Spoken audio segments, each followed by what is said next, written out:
Custo de vida, emprego e desemprego, cesta básica, tarifas públicas, salário mínimo. Agora, na Brasil Atual, a análise do DIEESE. E nós vamos fazer contato agora com o diretor técnico do DIEESE, Fausto Augusto Júnior. Bom dia, Fausto.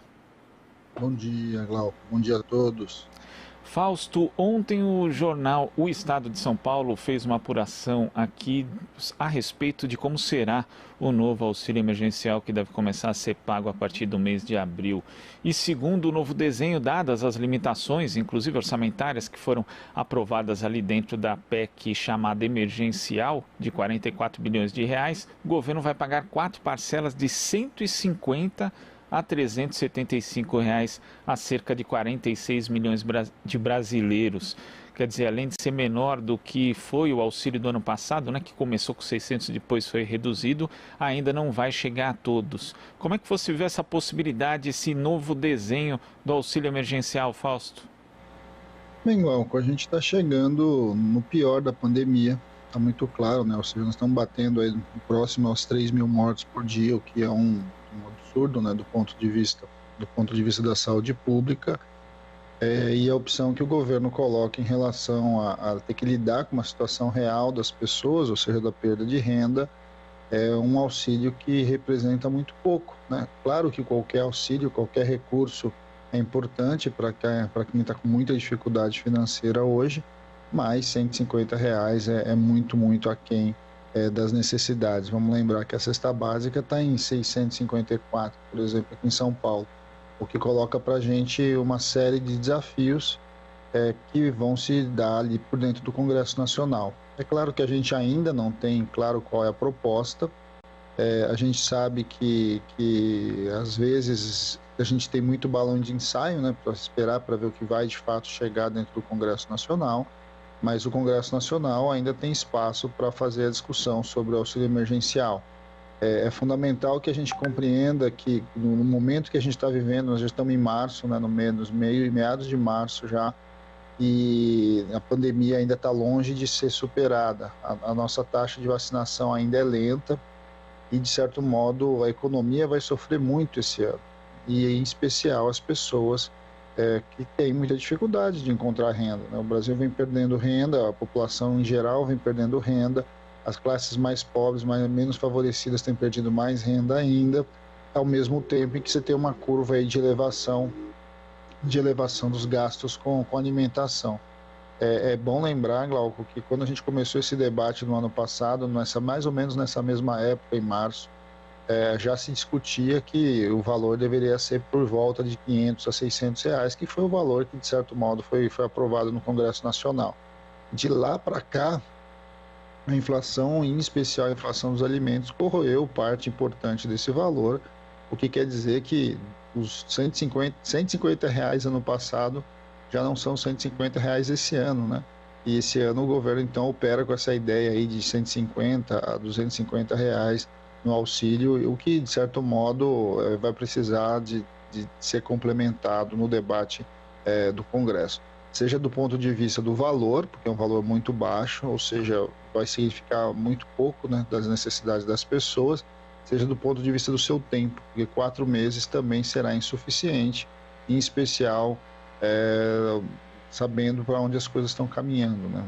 Então, o mínimo que a gente espera é que a gente tenha uma garantia de auxílio emergencial até dezembro e um aumento de valor ali, que o razoável seria chegar próximo do valor da cesta básica. Quer dizer, no fim das contas, a gente tem um cenário em que o auxílio emergencial acaba sendo insuficiente e também não existe, né, uma coisa que você já mencionou em outros comentários, Fausto, uma ajuda mais efetiva, por exemplo, para os pequenos negócios.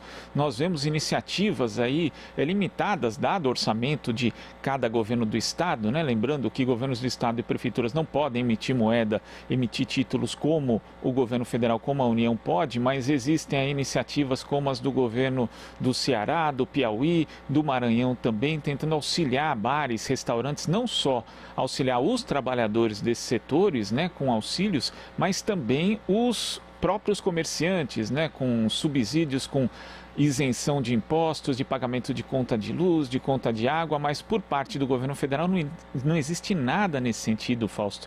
Quer dizer, a situação fica pior ainda diante dessa inação do governo em relação aos pequenos negócios? E ao longo desse ano de 2021, o que está ficando cada vez mais claro é que a nossa situação está muito pior do que a gente viveu em 2020, né? Ou seja, a pandemia ela se acelerou e os mecanismos que, bem ou mal, ali o Congresso Nacional discutiu ano passado, que foram importantes para que o PIB não caísse mais ainda, eles simplesmente não estão renovados, né? Ou seja, as pessoas em geral não têm nenhum auxílio hoje do Estado, as empresas estão quebrando e estão sem condição mínima de resistir a essa pandemia, e aí você se coloca numa situação muito difícil, né? Parece um repeteco do que a gente discutiu ano passado, mas de certo modo as pessoas estão tendo que tomar algumas opções entre trabalhar e buscar o recurso para a sua sobrevivência, ou enfrentar o vírus, e enfrentar um vírus numa situação caótica, em que hoje sequer leitos de hospital a gente tem para as pessoas.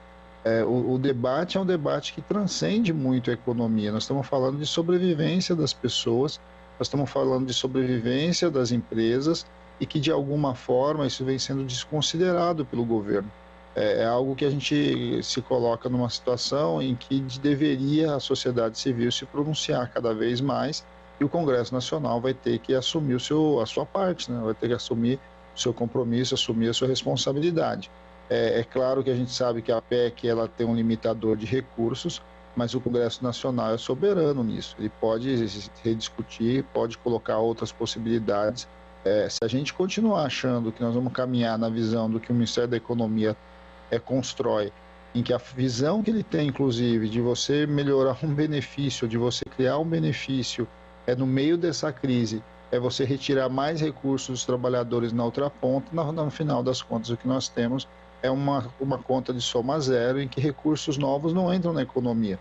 E é sempre bom lembrar, né? O auxílio emergencial, ele não ajuda as suas famílias que o recebem, ajuda toda a economia do seu entorno, né? Em especial a economia da periferia, a economia das pequenas cidades, em que as pessoas usam o auxílio essencialmente para comprar alimentos.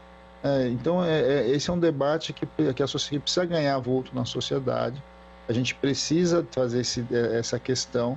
Agora, também a gente sabe, né, Glauco, que a própria questão do auxílio, de alguma forma, tem a ver com a política negacionista do atual governo, porque é uma política que, de certo modo, quer que as pessoas saiam de casa, quer que as pessoas busquem uma normalidade inexistente no meio do caos. Então, isso é algo que a gente precisa refletir também, né? As discussões do auxílio emergencial, as discussões do apoio do governo em relação à economia, também tem a ver com uma política intencional de acreditar que é possível ter uma normalidade, mesmo a gente estando aí com mais de 3 mil mortes por dia, chegando a 3 mil mortes por dia, chegando a uma situação em que falta leito de hospitais, falta oxigênio, ou seja, são questões que estão colocadas para muito além, né, da discussão econômica, ou seja, esse debate não é um debate do Ministério da Economia, esse debate certamente é um debate da sociedade em geral.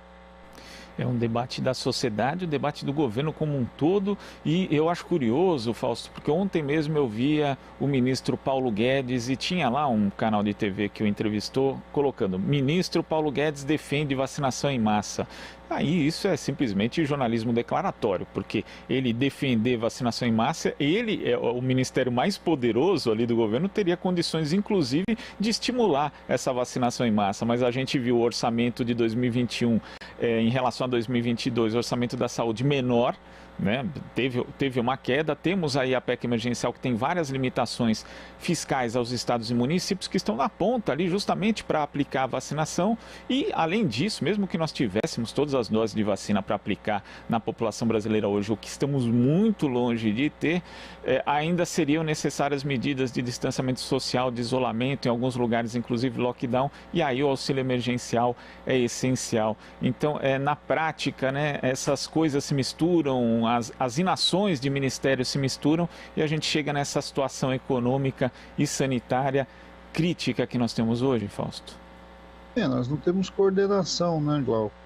Um papel fundamental de qualquer governo numa república federativa como o Brasil é coordenar as ações, né? E o SUS tem um pouco esse papel, tem muito esse papel na área da saúde, de coordenar as ações das secretarias estaduais, das secretarias municipais, distribuir os medicamentos, distribuir as vacinas, implementar uma política de saúde pública.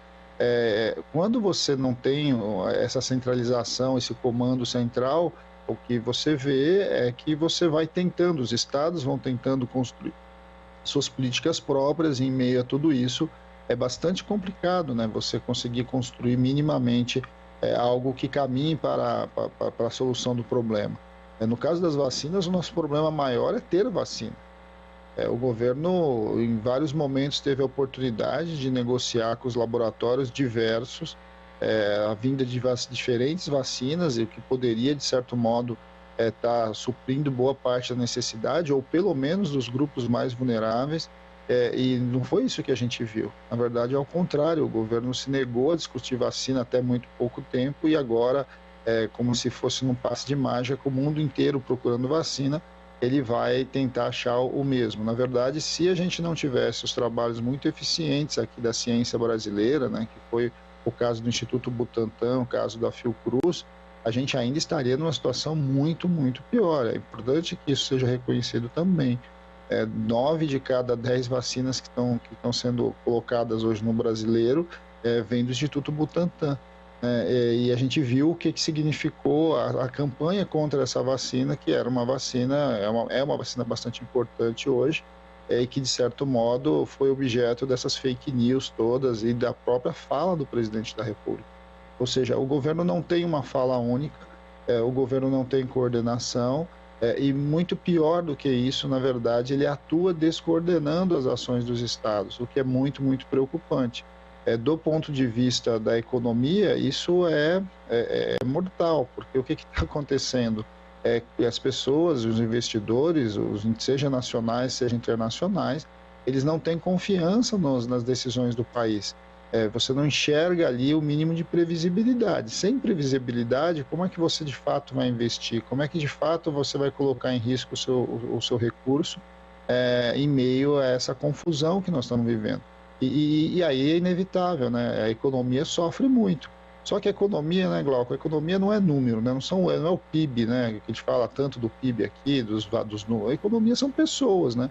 São famílias que estão sem rendimento, são pequenos negócios que estão quebrando, são os trabalhadores que estão andando aí, perambulando em busca de trabalho, e no final das contas isso vai significar uma enorme fome na população. Vamos lembrar, nós já estamos aí com mais de 20 milhões das pessoas abaixo da linha da pobreza, da extrema pobreza no Brasil, o que é, de certo modo, o valor que o próprio ministro tem falado, né? Nós estamos falando aí um valor, agora com R$150, é um valor que vai ficar girando aí em torno de R$5 por dia.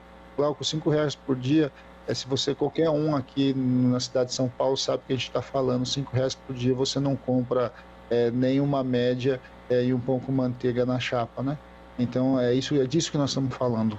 Acho que todos que nos ouvem, pensar o que significa R$150 por mês, é você pensar o que você vai viver aí com em torno de R$5 por dia. É muito, muito pouco.